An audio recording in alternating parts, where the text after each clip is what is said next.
There were a lot of them. There have been a lot of mistakes in every business. Luckily, they've usually been different mistakes. That's always good. Yeah, but there were some good ones. At one point, I probably had $15,000 in inventory.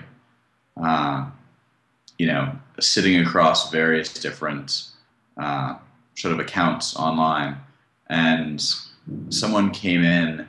This was the early days of PayPal, and essentially hacked a variety of PayPal accounts.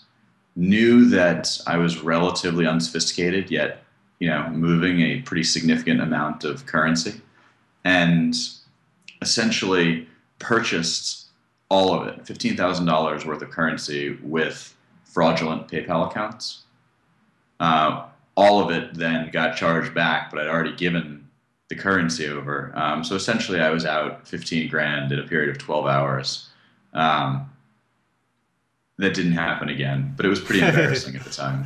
I Pretty mean, embarrassing. how did you deal with that? I mean, that's a huge amount of money. Just 12 hours, $15,000 mistake.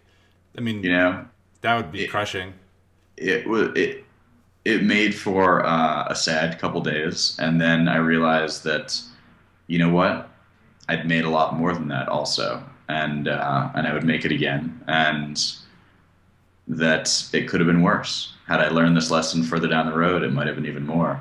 And in retrospect, it feels like an expensive but pretty reasonable lesson. And so I I tend to approach almost everything like it as yeah, it would have been better if I knew more in advance, and you should always prepare as much as you reasonably can.